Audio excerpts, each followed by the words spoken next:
record so that we're good to go. We don't miss anything. All right, so I'm just going to go ahead and do our intro, and we try to keep it under like the 40-minute mark, since that's kind of where Zoom kicks you off, and it just makes sense we try to keep our episodes short anyway. So cool. Welcome back, FemFam. Thank you guys for listening. As always, we have another fantastic guest for you today. I'm really excited about this one because he is a DP of a show that has been on my list forever to watch, and I finally watched it and literally binged it all in one day. So I'm very excited to talk to him about the show. Today we have Trevor Forrest, DP.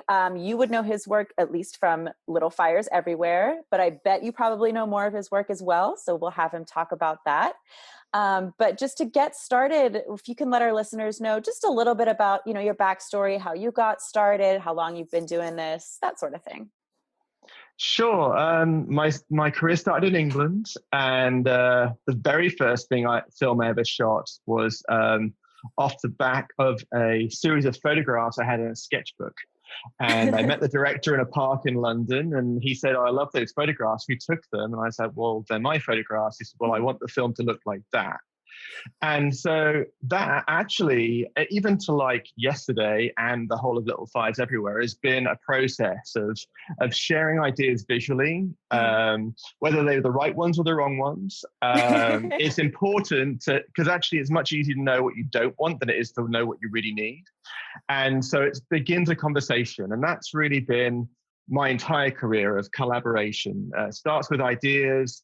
Second step is like sharing a visual language, creating it with the director, and then growing that and maintaining it and finding it, sometimes on set, sometimes beforehand, sometimes in pitch documents. But so I started in London. I did a tiny film called Someone Else for about £300,000, shot on film with Cole Spector from RSA Films, and then slowly, climbing the ranks of commercials and music videos, and living in London, traveling a lot. I became that person who would travel anywhere, including India and Russia and Alaska, and still be that guy who could make something look beautiful, even though you were stood in places you'd never been. And what that became, and still is today, is if you can take an audience from their seat, whatever that one might be, from a cinema or their living room, into another place that they haven't been to, then you have them to tell them a story. And so those sort of things have been, from the beginning, my interest, and then still things I hold dear now, and why people get excited to collaborate with me, and why I'm excited to collaborate with them, because often they have a story and a journey to tell. And I was like, I've got so many ideas. What about doing this? And so that took me from London, and one of the locations I went to was Cuba. And Lucy Malloy, a director just graduating from NYU, was doing a short film in Cuba. And then that grew from a short film to a feature film. Unfortunately, the budget didn't grow. So what she decided to do is make a film with 20 people, including the cast. And we stayed in Cuba for 10 weeks. And the casting call that she did with all the street kids, to make the film with them as characters, she really wanted to work with real characters and real people with real stories. She gathered all of their stories, and then that short film grew with all of their stories into the feature film, which is called Una Noche, which we then took to Berlin. And then we took back to New York, which is sort of a home ground after being a graduate of NYU. And then she won Best Director, Best Script, and we didn't win Best Film, but we won Best Cinematography, and we won Best Actors in that same year. Which is a really cool situation, because I've been backwards and forwards to America a lot and hadn't really had a reason to be there, and part of what you have to do as an an English person is have an O1 visa and prove that you are a uniquely talented alien, is what they class it. So I know, but I wasn't green, didn't come from Mars, struggling to figure out what to do. And then, but all the press from that was amazing. And the added press, that came from that were two of the three actors became boyfriend and girlfriend when they came to Tribeca, and they eloped to Miami and didn't go back to Cuba, and are still American citizens today. But it was a beautiful mirroring of the film, because it was an escape journey, an escape thriller from Cuba to a dreamland called America. And it's a beautiful, tragic ending to the whole thing, and you'll go and see the film. It's on Netflix and Amazon, I think, still. But yeah, it's a raw Cuban thriller, shot on film again, and but that was my. Is it in Spanish? It's in Cuban, yeah. Cuban. I mean, I say Cuban because it's so different. I mean, caught up. It's so different, and especially when you're in the streets with the street kids, I speak French, and so there's a version of French called verlan, which is where you reverse most words, and it's kind of the street language, and it comes from Algerian kind of graffiti artists and hip hop artists, and it's really cool. But the Cubans have a version of that of Spanish, so it was an adventure, let's say, and but yeah, 10 weeks later, and I think we shot for about 150 days on a budget of about £350,000. Which would translate, I don't know, the pound to US dollar. Yeah. Well, but at that time, budget. At that time, yeah, it's about $400,000. So it's a tiny budget. But we got around. One thing that Lucy did amazingly was to come up with the idea of still making it like a short film, of using 20 people as the crew, the cast, the catering. Ooh, I love that. Everybody. So we could actually go to one set per day, and not have, because when you have a larger crew, like Little Fires Everywhere had a crew of around 170 people. Wow. And that's a big difference. But budget was, many millions rather than just hundreds. Right. And so you often need to pre-light things and be steps ahead and de-rigging something else. So when, without doing all of those much more complicated things, we did one step at a time. And we found, sometimes we found a location and lost it. Well, that didn't matter. We had 10 weeks, so we could have a down day, find another location, do the scene there, and slow but steadily made this film, which is out there and people still love today. So that was my beginnings. I love that. And you can tell how passionate you are, about that too. Which I think is amazing, because, I think some people that aren't in the world think of, director of photography. Okay. Yeah. He just operates the camera, right? He just knows the technical stuff, but no, I mean, It's obviously much, much more than that. But I think that you specifically are super passionate about the story, not only the story, but the emotion that's behind it. And I loved what you had said to us in one of our messages about bringing the indie emotion to the commercial world. If you could kind of speak on that a little more too. Yeah, I mean, we'll call on our beginnings all the way through our career, and your beginnings don't disappear. And I started at art school and then was a photographer. So all of these things are doing on your own. You're doing on your own. So you're asking a person if you can take their picture. Well, that's a very personal thing to do.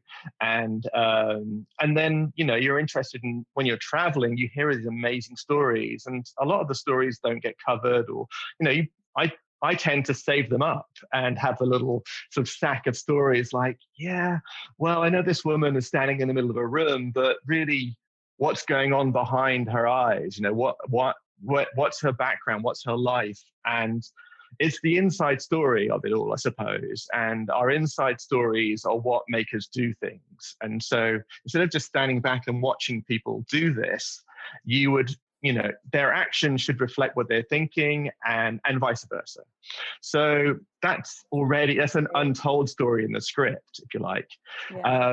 But I think when you care about someone's inside story, and this could be a Marvel film as well, or a Batman, I think Warner Brothers does a great job of having another level of personal on top of a superhero.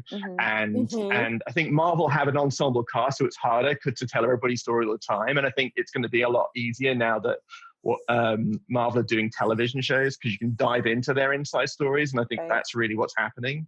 So the beginning of caring about a person, caring about a character, brings layers that are not always on the page, but can give you and make you excited about making the pictures about these people, these characters.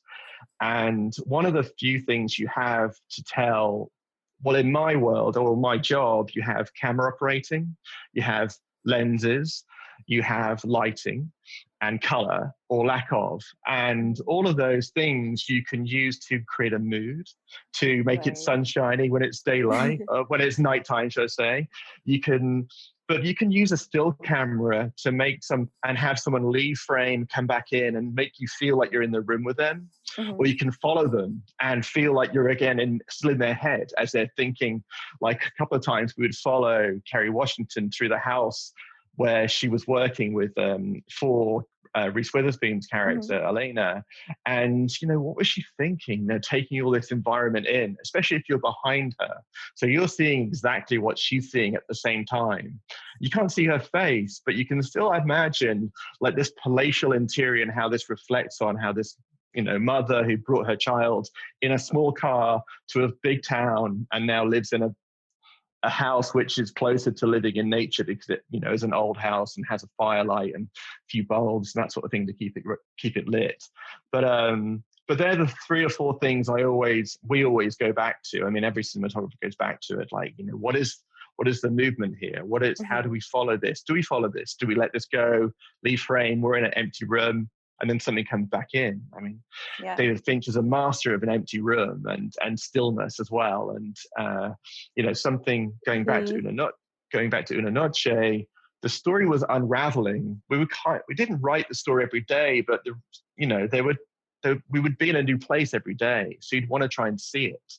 And again, remembering you're taking the audience out of their seat into a room in Cuba somewhere, or a street, or an adventure that even the character doesn't even know is going on. So you're following these people. And there are lots of different ways of using tools to follow them. Some are cheap and some are expensive. But the idea is the same. The idea is, where's the story and how do you follow it? And how much of the story do you want to tell now, or how much do you want to tell the story later? Like the teasing of it as well, and I think it's all a game. I mean, there's a lot of things I just mentioned there, and you're juggling 5 or 7 balls, and you've definitely talked about it in prep, but sometimes your 3 hours turns into half an hour, and then you're really forced to not having 5 of these things happening. You have to choose one, and you go, okay, well, and actually some of those decisions, especially the pressurized ones where you go, all right, we're going to have to lock the camera off here, where the scene has to happen in front of the camera. It's a fight. The 2 people fighting leave shot, and you hear them off camera, and then they fall back into camera. One person gets up, he's alive. The other person doesn't get up, he's not alive. End of scene. It's nice to have got to a point in my career where I can feel things out. And I think the directors that I've been lucky enough to work for love to also do that. In addition to the planning, is also let the planning go and then find something exciting in the scene. It's crazy. Like, the more I learn about cinematography, so many things seem like you shouldn't even have to think about it. Like, it's obvious, but it's so not. It's so nothing I would ever think of. Like you said, like, okay, if someone's, enter or leaving and then entering the room again, do you want to be in the room? Do you want the camera to be like the audience to feel like they're sitting there so they go out of frame and come back? Or do you want to follow them so you're in their head? Like, it's stuff that like evokes emotion, and it seems obvious, but it's so not. So it's always so interesting to me to hear these things. And it's also like handing on a baton from the story. So when you have someone like Reese and Kerry, and they what's great about Little Fires Everywhere on a writing level, Liz Killigar and obviously Celeste, and had this mechanics going on. And it's the antagonist, the person who's pressurizing the protagonist. This, the backwards and forwards of the good guy, bad guy. There's no good guy, bad guy anymore. It's like this thing gets passed backwards and forwards, and they're just, rattling each other's cages. And the things that fall out are the things they've been hiding. And as more and more things fall out and become visible, which they've been desperately trying to hide from their past, the layers, the characters become revealed. So how do you keep that simple so that you don't get lost to the viewer? You just enjoy these things unraveling. And I think that comes from the writing initially, but then Lynn Shelton's directing of it is, again, one of the art forms of directing, is pulling so many different threads together to make a sense of that, and making sense of it for me, and then me making sense for the audience through the camera, and then that's also through editing as well. But there's a lot of things we've talked about, and it seems complex. But I think if you take, again, the one step at a time of the preparation, what's the heart of the scene, on a script level, then, and you can do that for each character. What's the heart of the scene for each of those characters? Carrie's hiding something. Helena's like confused what she's hiding. And then that stepping up kind of takes those steps along the way. And that feels, now you're going on this journey with these steps. I love breaking that down.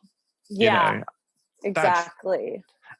And I'm not a complicated person. I need things to be simple, because it helps me understand them, because I want to feel them as well as see them as well. You want to feel it and understand it as well as see it, because that means more. Yeah, I mean, even like when I was watching it, like I said, I watched it all in one day. I remember kind of near the beginning, I was getting a little confused with like some timeline stuff. I was like, wait, was that a flashback? Did she know that person already? But like by the time I was even at that point in the season, like I was so invested in the characters and everything going on that it almost really didn't matter, and it all got cleared up anyway. But I mean, I think that's such an important thing when you are able to get so just invested in the characters or the story or whatever, and I think that it came through with the way that you guys all shot it, Yeah. No, and there are several directors. There was Mike Weaver, there was Nzinga Stewart, and they were tasked with another level where they had to take on what Lynn had created and then, also make sense of it themselves and keep this train rolling. And I think it's a really beautiful and fine dance between confusing the audience just a little bit to make you want to know more, and then answering that problem just before you lose contact, just before you lose interest. And I think that's really hard to do. There's a couple of great films. Yeah. It is. It's refined. We had a lot of because you can. Yeah, we shoot options. The edits are also where that gets worked out as well. And then the test screening, we have amazing producers who are super experienced as well. Like Pilar Savone worked with Tarantino for decades, so she knew story from that side as well. And she was Kerry Washington's producing partner. And then we have Laura Newstad, and she'd come from Fox. And so, she'd made so many films at 20th Century Fox. And so the understanding of story, we just had this dream team of people putting things together. And so we could really push the boundaries and try those things out really thoroughly. And then trust in the fact that we also had the edit to really tie the bow on top of that, to deliver it nice and neatly. I feel like that's a dream, like to have those options, and then even like for the editor too, they're like, oh, I have options too now, and Well, that starts at the beginning as well. The decision for the producers to lay that out as like, this is how we're going to make this is something that comes from experience, and also comes from a really strong hand, because I'm sure the studio conversations they had, and I know that Pilar had to go and have a very strong conversation, like, we need this, so we're going to need this extra money because so I don't know if you know this, but the story was shot in Los Angeles, but was supposed to take place in Ohio. And for a political decision that was made at the time, which was about women's rights, I won't go into it for now, but they were like, we can't make this story about women in this state which has problems with women's rights. And especially if it, to do with pregnancies and so forth, all of this, the heartbeat of the whole story, like we can't be here, we've got to go. And so one of the problems and challenges and reasons I won the job is because I answered a lot of the problems and challenges visually of how do we make Los Angeles look like autumnal Ohio, for instance. Okay, I had no idea you guys shot it here. Yeah, I thought it was done there. Like 100%. Yeah. This is like blowing my mind. That is crazy. That's a magic trick, but I didn't. But not congratulations, a magic trick. You did it. Yeah, well, again, great. And it's again, that's a production decision, and not enough gets said for, because as a DP I can only really do what I'm allowed to do. Well, we have budget for this and this. Well, I'd like to do 5 other things. Well, there's no budget for that, you can't do those. Okay, great, we're doing these. And so it's their decision of how to spend the budget, how to lay out the budget, recognize the challenges of that big shift that actually will come with a separate cost.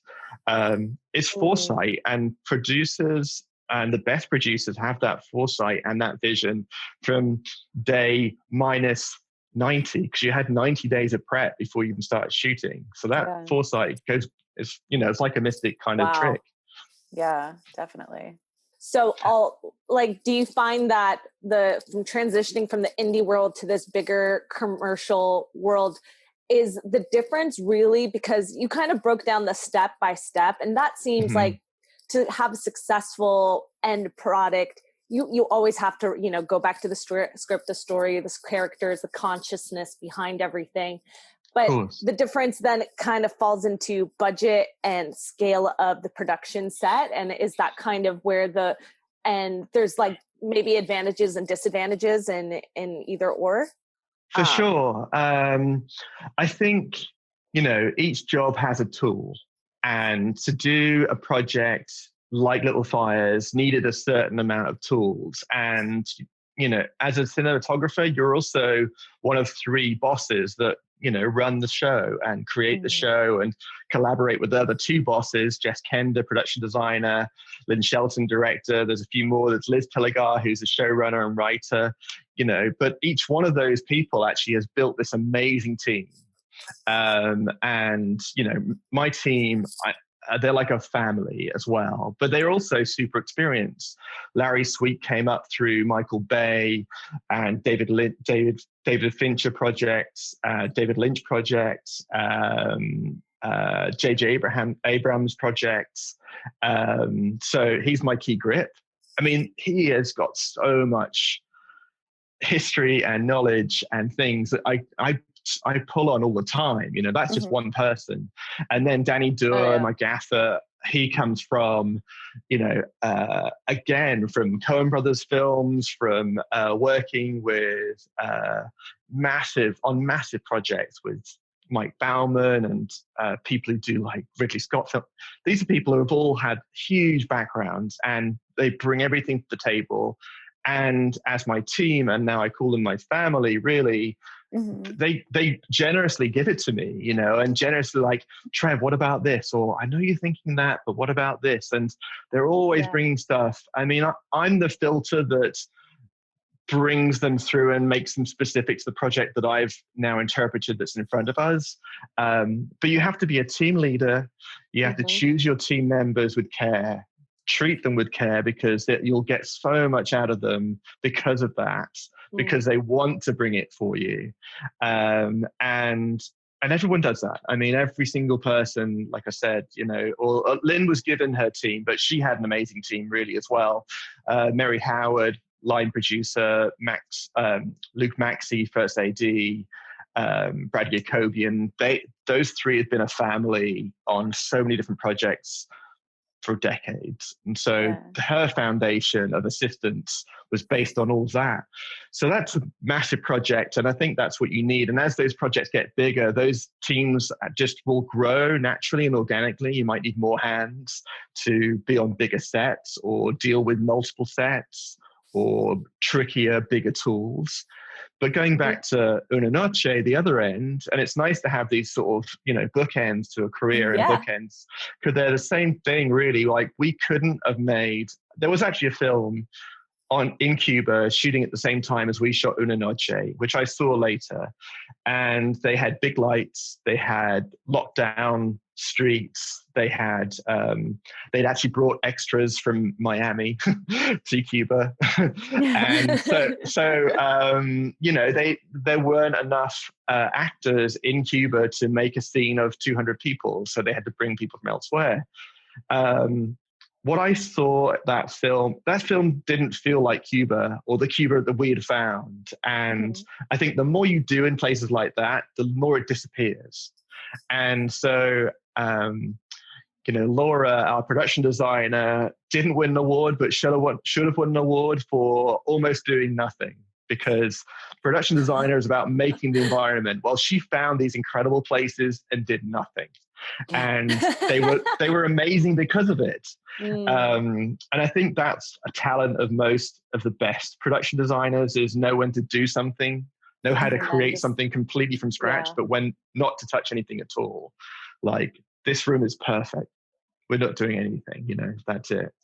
Yeah, I mean, the crew of 20 people allowed us to be there for 10 weeks. And if we'd had a normal crew of 60, maybe even for a small film, you'd have 60 people. We could be there for 4 weeks, which meant that if we lost a location, we were losing a scene or two. If we lost a day, that was, you know, a 20th of what we were going to put on the screen, which meant that you don't have enough to tell the story. So pressure's on. Yeah, well, and you know, we've all seen fantastic, you know, small movies made, well, like The Witch and The Lighthouse. I mean, The Lighthouse grew as well a little bit. They built the set on that location, but the location where they chose to make it gave so much back to the story. And I think, you know, we were just in Cuba with everything was our world and everything was our set, including the ocean. We took out, we made these sort of pedal boats, our camera boats, and we took out 6 of them and then strapped them all together in triangle formation with a raft at the front. And so when you see the film, you look at them and they're paddling away. They're escaping Cuba and they're paddling across the water to America, and they're in the middle of the ocean, and it rains. The rain comes from the horizon, pouring rain. We were just out there for 2 weeks, but you know, every day we'd go out. But to make that scene, we'd have needed some Steven Spielberg VFX and more. But we did it on pedal boats and a raft that we all made, you know, on the beach before we went out. And, you know, we shot it. We, you know, shot what we could during the day and then went back and went out 7 or 8 more times and cut those together as a scene. And that's what you see in the film today. I love that. I love when it's like, when you can get creative with how to do things and when things just like fall into place, you know, like, it's just, it's awesome. The magic. When you can take something that you didn't plan and then you're like, oh my God, actually that's even better. Like, let's use that, you know? Well, there was another time in Una Noche when we were doing this interior, and there's a beautiful horseshoe road in Cuba, in Havana, called the, I'm blanking for a second. It's a huge waterfront. And that's where the wind blows in from the west, and it's in really beautiful deep harbor. Anyway, we were shooting this really small interior, it's the Malecon, and we were shooting right there in a tiny little room about the story of this boy who was trading his bike. He was going to sell his bicycle and then buy a motor to help them make this raft and get out of Cuba. During the shooting of that tiny scene in this tiny cramped room, I went outside to get some fresh air, and I looked out, and there was probably 2 feet of water filling the road outside the building. The waves were now crashing against the wall and then shooting up to about 40 feet, and then crashing over the road, filling it with water. So all the cars were going through and flooding and spraying up water. And I was like, you know what? This is not, the story is outside. Let's go outside and have him cycling his bike, just doing a long shot of him coming around the Malecon with his waves breaking over him, his shoeless and pushing his, cycling his bike, kind of in a melancholy way, but it's epic melancholy way, because he loved this bike and it was kind of given to him for his father. So there are these other background meanings, but he was going to have to trade it for the one thing that's going to help them when they escape. So he was sort of trading his life or his history for this potential future.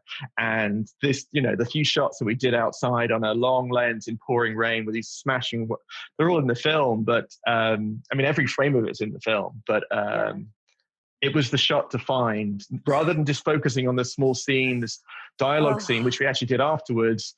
We barely needed it in the edit because it was so told, and so much was told in the cycling of him coming through the waves and smashing through the rain. I love that. I'm just going to say shout out to our listeners right now. Like, I don't know about y'all, but there's just something so romantic about the way you speak about these scene setups, and like visually, like I can see it, and just like kind of like this tragedy of the water crashing over this young man. Like it's so beautiful. Like, and it just, and I think you guys really, it sounds like you had all the elements working for you in that instance to create that emotion and behind it. And we would definitely have missed it if we were there for 4 weeks. It's really like it stirs you inside. You're just like, I can see it. Yeah. That's beautiful. Well, and it's an inside story again, it's the inside story of what that water means. Yeah. The inside story of what that bicycle means to that character and what he's thinking, his inside story. And I think the production decision to be there for 10 weeks, we would never have stepped outside and filmed those waves if we didn't have the extra time to narrow the crew, extend the time. We would definitely be in there going, we've got to get this scene. We're going to lose this scene. If we don't shoot the scene now, we're going to lose it. And we'll never see the water. We never see the waves. So decisions are so important right at the front. So important. Yeah. I wanted to cover more just that little fire burning scene. Well, the key about the fire scene and little fires everywhere, as it reflects to what everything we've seen now, is it really is the crew, all of the crew coming together, the visual effects, the art department, the producers, the script that was written, the house we found, Liz's storytelling of how, Reese is asleep and then this house is burst on fire. But the making of it was all done probably in about 10 different pieces and then put back together in the edit, but seamlessly. But that's a perfect example when you see it. And actually, if you haven't got time here, I did talk a lot about it on my Instagram and on Gold Derby. I did a whole breakdown of all the crew and all their jobs and how we put it all together and how we lit it. So it's there as well. You can link it there. You'll see it on my Instagram. But definitely. That's T Forrest DOP on Instagram. That exactly is a nice way to sort of round this up, because it's a beautiful way of how everybody came together, how it was planned 7 weeks before, and then how it ends up on television seamlessly put together as 40 different jigsaw pieces, but seamlessly as one. And not to interrupt, but for our listeners, we're specifically talking about, and when you mentioned the scene, or I saw your post on Instagram, like that scene was literally figuratively burned into my memory of when the painting was burned, and like all the chaos kind of falling around the house of that when she was burning the painting. So that's the scene we're talking about here. So if you guys want to hear more about the breakdown, definitely check out Trevor's interview on Instagram. But I love that we had this kind of discussion around the team and going from indie to this commercial, like breaking it down in different ways. So I'm really glad we kind of like went through that journey. It was such an epic scene. Yeah. Good. I'm glad you enjoyed it. Trevor mentioned his Instagram is T Forrest DOP, correct? That's right. Yeah. Okay. And we'll of course put that in the breakdown and everything. We'll also link you guys to his other interviews that he spoke of, so you can find out more. And check out Una Noche, Noble, I Am the Night, which was Patty Jenkins on TNT and now Hulu, and then Little Fires Everywhere. Amazing. Listeners, check them all out. I'm excited to watch everything I haven't yet. Very yeah, cool. I really want to see Una Noche now. Yeah. Noche. Well, thank you great. so much, Trevor, for coming on today. This was Thanks for having awesome. me. Like, I learned a lot. I'm inspired, and I am so inspired. I'm about to like do a little like consulting, cinematographer consulting, and this just like really put me in the right headspace on how to like again view the script, the characters, and maybe where we can like play with the camera angles and stuff. So Absolutely. this was just so inspiring. I hope like any of I know our listeners will be inspired too, because it was just great. It was just so juicy. I love spilling the tea, guys. I love spilling the tea. So thank you, Trevor. This was such a delight. Pleasure. Thanks for having me on.